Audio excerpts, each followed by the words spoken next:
Did McLaren just throw away a potential race win at Montreal? See, Verstappen at the last leg of the race was just mighty and looked untouchable, but I feel like McLaren's strategical choices kind of put them on a back foot over Verstappen. McLaren had two chances where they could have retained the lead that would have put Lando away from Russell and just closer to Verstappen, which could have led to Verstappen and Russell battling with each other, helping Lando to run away with the race. With Piastri sticking closer to the top 3, the team could have used him to slow down their progress to help Lando run away with the race lead, like how he did with his defense on Russell in the race. I think that really helped Lando to finish P2 at the Canadian Grand Prix. The first safety car was just unfortunate for McLaren, as by the time stewards called for the safety car, Lando was already at the final chicane. But my question is that the team already knew that Logan Sargent's car was stranded on track and that stewards could call for a safety car any point in time. With Lando having built up a healthy lead, the team could have told Lando to slightly slow down so that they could have a better chance at boxing under the safety car if stewards had called for one, and that they did. And I feel like if Red Bull were in this position, they would have been better prepared. I feel like they would have been out in the pit box with a new set of intermediate tires just in case if the stewards call for a safety car.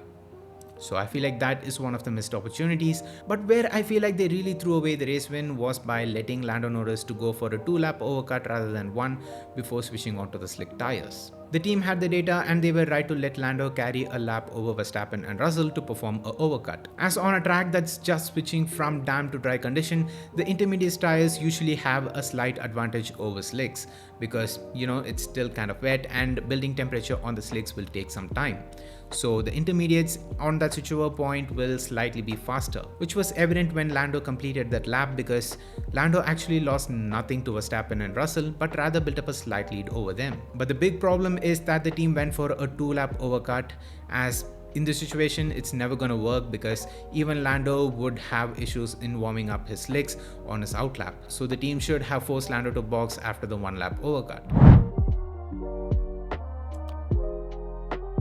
By letting Lando carry on for another lap, Lando actually lost a second to Verstappen, nullifying the overcut attempt. So eventually when Lando boxed for the slick tires, he actually rejoined a lot closer to Verstappen, immediately losing the lead to him, as the pit lane exit was still damp, so it was just GG's from there.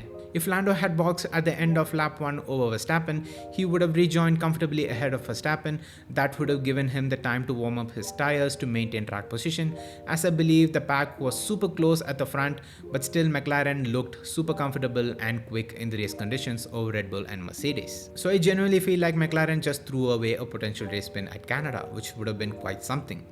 Though their qualifying performance was nowhere near both Red Bull and Mercedes, their race pace was just sublime, as Lando was able to eke out a great lead over Max and Russell at the early stages of the race before the first safety car. I'm sure that McLaren will contest for more race wins this season, as the pack is just a lot closer to Red Bull this season compared to 2023. And Red Bull's upgrades are also not yielding any big gains over the competition like before. So both McLaren and Ferrari, maybe even Mercedes, might now join the party to contest for both race wins and poles for the rest of the season against Red Bull, which should make the season super interesting to watch, as it puts the drivers' performance and the team's on and off track performance on the spotlight. Yes, the team needs to listen to their drivers, but I think it's also important for the team to sometimes be stern with their decision, as the team would have more data to read and time to think of different outcomes of their decisions more than the drivers, as the drivers are just limited with information. This is a very similar situation to Russia 2021, as back then the team also had the data to read and different drivers on boards to see where they were struggling. So if they had been a bit more stern with Lando, they could have boxed for intermediates with him before Mercedes did with Lewis Hamilton. That could have given them the race win back then. And I feel like they lost the race win here on a very similar circumstances. Only if the team had told Lando to box after the 1-lap overcut, what the race outcome could have been is another what-if moment of the season. So yes guys, these are my thoughts and opinion. I genuinely think McLaren lost a potential race win here at Canada, especially after not being able to score points here for so many years. Bouncing back with the race win could have been quite something. It would have been very special. I think it's still good that they finished P2 and P5, but I think it could have been a little bit better. So yes, let me know down in the comments, what are your thoughts? Do you think they threw away a potential race win? Leave it down in the comments. I'm curious to know what is your take on it. With that being said, subscribe to the Rendmaster channel if you haven't already, and also hit that bell icon while you're at it so you get notified whenever I upload a brand new video. And until next time, it's me Vinesh from Rendmaster, and I'm out. Love you guys. Stay safe. Peace.